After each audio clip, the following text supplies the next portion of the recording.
तो क्यों ना राहुल भाई डेब्ट म्यूचुअल फंड के बारे में बात की जाए, क्योंकि कुछ लोगों को सेव इन्वेस्टमेंट ही पसंद आती है। तो क्या वो इनके लिए ठीक है?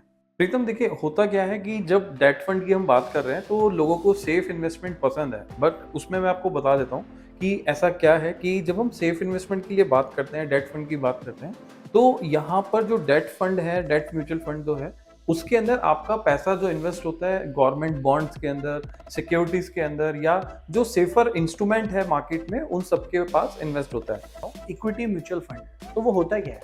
देखो, इक्विटी मार्केट के अंदर जब भी कोई भी इन्वेस्टमेंट शुरू करता है तो प्राइमरीली क्या होता है कि इक्विटी मार्केट में इन्वेस्टमेंट जो है वो आपकी डायरेक्ट स्टॉक के अंदर इन्वेस्टमेंट होती है। अगर आप मान लेते हैं लॉन्ग टर्म इन्वेस्टमेंट करते हैं और रिस्क लेने की क्षमता आपकी ज़्यादा है, तो आप इक्विटी मार्केट के अंदर अपनी इन्वेस्टमेंट कर सकते हैं। तो राहुल भाई हाइब्रिड म्यूचुअल फंड के बारे में तो सुना ही होगा आपने कि काम कैसे करता है। तो जैसा कि आप बता रहे हो हाइब्रिड फंड के बारे में, तो हाइब्रिड फंड बेसिकली अगर हम बात करें तो मिक्सचर होता है कहीं ना कहीं इक्विटी फंड और डेट फंड के बीच में। जो लोग कहीं ना कहीं इन्वेस्टमेंट करना चाहते हैं स्टॉक के अंदर भी, और उनको लगता है कि मेरा कुछ पैसा ऐसा हो जो सेफ इंस्ट्रूमेंट में भी लग जाए, तो उनके लिए सबसे बेटर ऑप्शन होता है hybrid mutual fund. Welcome to our channel. मेरा नाम है राहुल जैन। और मेरा नाम है प्रीतम। आज हम बहुत ही इंपॉर्टेंट टॉपिक के ऊपर बात करने वाले हैं, टाइप्स ऑफ म्यूचुअल फंड। अगर आप नए इन्वेस्टर हैं या फिर आप एसआईपी में इन्वेस्टमेंट करना चाहते हैं तो ये वीडियो सिर्फ आपके लिए है। बिल्कुल प्रीतम, हर एक म्यूचुअल फंड के टाइप को समझना बहुत जरूरी होता है इन्वेस्टमेंट को शुरू करने से पहले। अगर आप इन्वेस्टमेंट शुरू करना चाहते हैं तो आपको इन्वेस्टमेंट के टाइप के बारे में पता होना चाहिए, जिससे कि आपको पता लग जाए कि किस तरीके से आप अपने फाइनेंशियल गोल्स को पूरा कर सकते हैं। तो बिना देरी करे चलिए शुरू करते हैं इस वीडियो को। तो राहुल भाई, पहला जो टाइप होता है म्यूचुअल फंड के बारे में, जो कि मैं मार्केट में बहुत ज्यादा सुनता हूँ, इक्विटी म्यूचुअल फंड। तो वो होता क्या है? एग्जैक्टली प्रीतम, देखो इक्विटी मार्केट के अंदर जब भी कोई भी इन्वेस्टमेंट शुरू करता है तो प्राइमरीली क्या होता है कि इक्विटी मार्केट में इन्वेस्टमेंट जो है वो आपकी डायरेक्ट स्टॉक के अंदर इन्वेस्टमेंट होती है।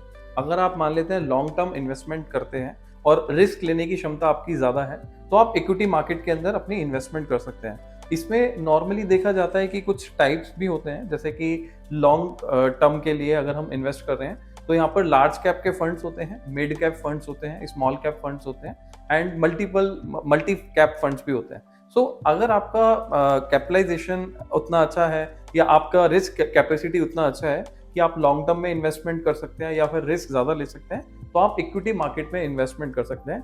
नॉर्मली इसको मार्केट में लोग जब इन्वेस्ट करते हैं इक्विटी मार्केट में, तो ये कैपिटल एप्रिसिएशन के लिए, मतलब कि अपनी कैपिटल को बढ़ाने के लिए ही ज़्यादातर लोग इसको यूज़ करते हैं इक्विटी फंड को इन्वेस्टमेंट करने के लिए। तो इंटरेस्टिंग। यानी कि अगर मैं लॉन्ग टर्म म्यूचुअल फंड में इन्वेस्टमेंट करना चाहता हूँ तो वो चीज़ मेरे लिए सही रहेगी?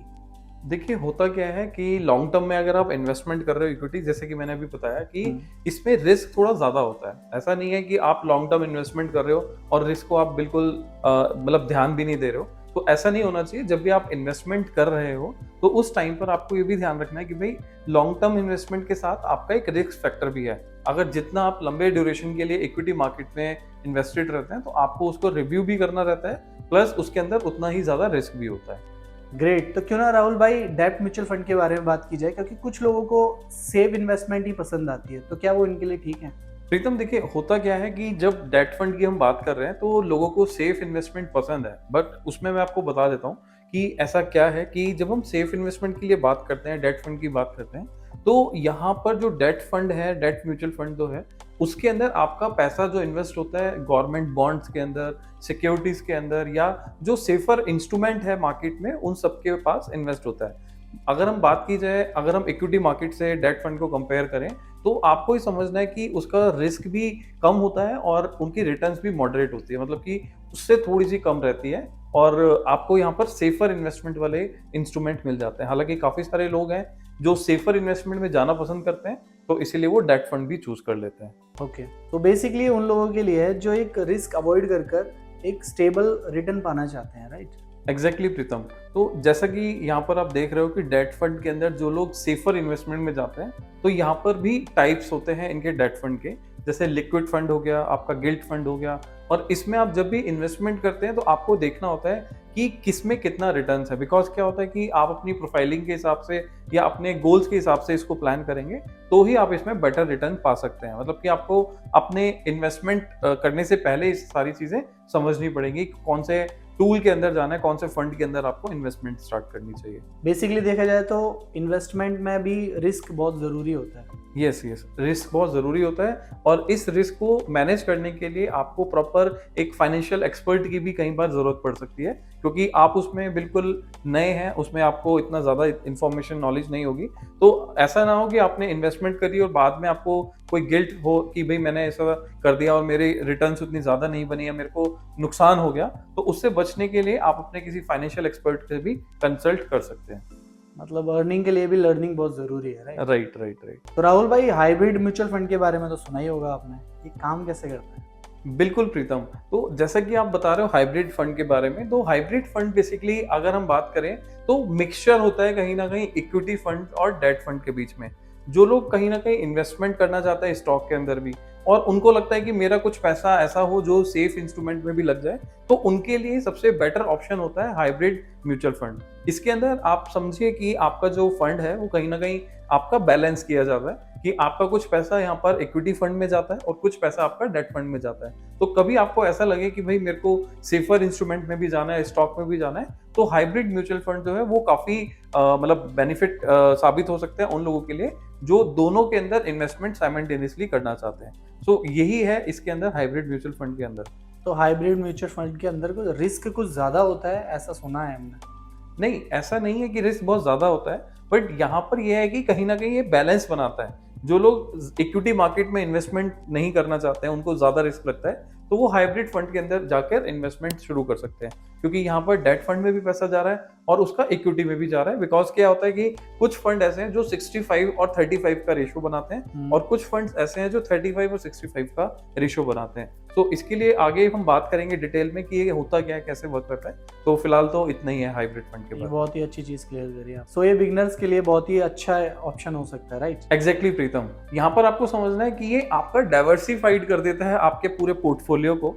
जहां जहां पर आप इन्वेस्टमेंट करना चाहते हैं वहां वहां पर आपके लिए इन्वेस्टमेंट करता है। सो अगर मैं बात करूं सिंपल लैंग्वेज में, जो लोग बिल्कुल स्टार्टिंग से अपने म्यूचुअल फंड इंडस्ट्री में इन्वेस्टमेंट शुरू करना चाहते हैं, सो उसके लिए काफी बेटर ऑप्शन हो सकता है हाइब्रिड म्यूचुअल फंड को चूज करना और उसके अंदर इन्वेस्टमेंट को स्टार्ट करना। चलो राहुल भाई, आगे बढ़ते हैं। सेक्टरल और थीमेटिक जो फंड होते हैं, तो क्या ये ज़्यादा स्पेसिफिक होते हैं? यहाँ पर आपको समझना है कि जब भी आप इन्वेस्टमेंट करते हैं सेक्टोरल एंड थीमेटिक फंड्स के अंदर, तो यहाँ पर जब भी हम सेक्टोरल फंड की बात करते हैं तो ये पर्टिकुलर स्पेसिफिक होते हैं किसी भी सेक्टर में इन्वेस्टमेंट के लिए। जैसे आप समझिए कि आप बैंकिंग के अंदर इन्वेस्टमेंट कर रहे हैं, फार्मा के अंदर इन्वेस्टमेंट कर रहे हैं, तो इस ये पर्टिकुलर एक सेक्टोरियल वाइज ये चलता है कि पर्टिकुलर अगर सेक्टर इंक्रीज होगा तो तब आपका पैसा इंक्रीज होगा। आपके जितने भी फंड्स हैं उसके अंदर जो स्टॉक परचेज किए जाते हैं फंड मैनेजर के द्वारा, वो पर्टिकुलरली आपका सेक्टोरियल फंड्स के अंदर ही जाते हैं। अगर इसके दूसरी तरफ बात की जाए थीमेटिक फंड्स के अंदर, तो थीमेटिक फंड बेसिकली एक ब्रॉडर इंडस्ट्री के अंदर इन्वेस्टमेंट करता है, जैसे कि इंटरनेशनल मार्केट के अंदर इन्वेस्टमेंट करना है या फिर इंफ्रास्ट्रक्चर कंपनीज के लिए इन्वेस्टमेंट करना है। तो कहीं ना कहीं इन दोनों के अंदर अगर हम डिफरेंस देखें तो वो सेक्टोरियल पे काम करता है और ये थीमेटिक मतलब कि थीम बेस्ड जो है वो उस तरीके से काम करता है। तो यहाँ पर आपका रिस्क भी हाई होता है और प्रॉफिट बनने के चांसेस भी उतने ही ज्यादा होते हैं। अगर आपको लगता है कि प्रॉफिट ज्यादा बनेगा तो लॉस भी हो सकता है। तो जितना परफॉर्मेंस आपका सेक्टर वो ज्यादा करेगा तो आपका उतना ज्यादा पैसा बन सकता है यहाँ पर। मतलब रिस्क के अकॉर्डिंगली कोई भी अपनी जो फंड होते हैं वो चूज कर सकते हैं। Yes yes yes. तो ये ज़्यादातर जो एक्सपीरियंस्ड इन्वेस्टर होते हैं, तो क्या ये उनके लिए बेस्ट होता है? देखिए, होता क्या है कि जिस पर्सन को ज्यादा नॉलेज है वो सेक्टोरल या फिर थीमेटिक फंड के अंदर जा सकता है। बिकॉज यहाँ पर अगर उसको लगता है कि वो सेक्टर ज्यादा आगे जाने वाला है तो उसके अंदर इन्वेस्टमेंट करके वो अपना पैसा बना सकता है। अगर उसको थीमेटिक फंड के अंदर उसको नॉलेज है या उसको ऐसा लगता है किसी इंटरनल सोर्स के थ्रू या फिर कैसे सोर्स के थ्रू कि जहां पर वो इन्वेस्टमेंट करके पैसा बना सकता है, तो वो लोग यहाँ पर इन्वेस्टमेंट करके अपने पैसे को बना सकते हैं। लेकिन एक चीज का ध्यान रखना है कि जब भी जिस भी पर्सन को यहाँ पर इन्वेस्टमेंट करनी है, चाहे वो नॉलेज जितना भी रखता हो, बट यहाँ पर भी डाइवर्सिफिकेशन लिमिटेड होती है। ऐसा नहीं है कि आपने बहुत ज्यादा इन्वेस्टमेंट कर दी हो और उससे आपको लॉस भी हो जाए। डाइवर्सिफिकेशन बहुत ज़रूरी है इस हाँ। चीज़। तो राहुल भाई, ईटीएफ और इंडेक्स फंड इनका भी काफी बोलबाला है मार्केट में, तो थोड़ा हमारी जो ऑडियंस है उनको ये भी बताइए। देखिए, ईटीएफ एंड इंडेक्स फंड में बेसिकली क्या होता है कि जब भी फंड मैनेजर इसमें इन्वेस्टमेंट करता है तो उसको एक्टिवली अपने फंड को चूज करने की जरूरत नहीं होती, कोई भी स्टॉक को चूज करने की जरूरत नहीं होती।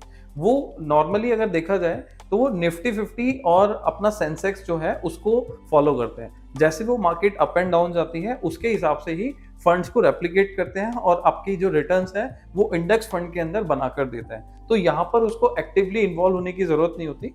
बट यहाँ पर यह है कि इंडेक्स फंड और ईटीएफ फंड भी काफी बेटर माने जाते हैं। तो क्या ये लो कॉस्ट और स्टेबल रिटर्न देने वाले फंड है? बिल्कुल प्रीतम, ये लॉन्ग टर्म के लिए एक लो कॉस्ट में ज्यादा बेटर ऑप्शन होता है इन्वेस्टमेंट करने के लिए। जो लोग एक्टिवली इन्वॉल्व नहीं होना चाहते और अपने पैसे को बनाना चाहते हैं, ज्यादा रिटर्न्स पाना चाहते हैं, तो उनके लिए ज्यादा बेहतर ऑप्शन हो सकता है ये। तो जहाँ तक कि मुझे समझ आया कि इंडेक्स फंड में आप बिना अपनी इन्वॉल्वमेंट के लॉन्ग टर्म तक अच्छा रिटर्न्स बना सकते हो। बिल्कुल ठीक बोला प्रीतम। तो यहाँ पर मैं बता देता हूँ कि जो टाइप्स ऑफ म्यूचुअल फंड्स हैं, जैसे कि हमने इस वीडियो में बात करी, काफी सारे लोगों को ये जानना बहुत जरूरी है कि जब भी आप इन्वेस्टमेंट कर रहे हैं तो इक्विटी मार्केट को समझना है, डेट को समझना है, आपको हाइब्रिड को समझना है, इवन इंडेक्स फंड क्या होता है, सेक्टोरियल क्या रहता है।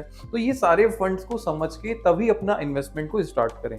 हालांकि बहुत सारे लोग हमसे भी क्वेश्चन करते रहते हैं, हमारी ऑडियंस काफी एक्टिव रहती है, सो हमारे पास कमेंट्स आते हैं कि हमें इनके बारे में भी अपडेट दो। तो आज इस वीडियो में हमने काफी सारी चीजें बात करी। इवन आपको मैं बताना चाहता हूँ फ्रेंड्स कि अगर आप भी इससे रिलेटेड कुछ और जानना चाहते हैं, म्यूचुअल फंड या इस इंडस्ट्री से रिलेटेड कुछ जानना चाहते हैं, तो कमेंट सेक्शन पे जाकर जरूर से बताइएगा कि आप कौन से टॉपिक के बारे में हमारे से वीडियो चाहते हैं। सो हम आपको उसके बारे में अपकमिंग वीडियोस में आपको जरूर उसके बारे में ज्ञान दे पाएंगे, इन्फॉर्मेशन दे पाएंगे। सो अगर आपको वीडियो अच्छी लगी तो जल्दी से लाइक करें, शेयर करें, जिससे कि और भी लोगों को टाइप्स ऑफ म्यूचुअल फंड के बारे में कंप्लीट इन्फॉर्मेशन मिल सके। अगर आप भी चाहते हैं अपनी एसआईपी को स्टार्ट करना, तो मैं आपको बता देता हूं कि आप हमारे साथ एसोसिएट होकर फ्री एसआईपी अकाउंट ले सकते हैं, जो कि लाइफ टाइम के लिए रहता है। अगर आप ज्यादा इन्फॉर्मेशन जानना चाहते हैं तो अपनी डिस्क्रिप्शन को चेक कर लीजिएगा इस वीडियो के नीचे जाकर, जिससे कि आपको कंप्लीट इन्फॉर्मेशन मिल जाएगी और आप अपना फ्री एसआईपी अकाउंट ओपन भी कर पाएंगे। अगर आपको वीडियो अच्छी लगी तो लाइक करें, शेयर करें, जिससे कि और भी लोगों को म्यूचुअल फंड्स के टाइप के बारे में पता लग जाए।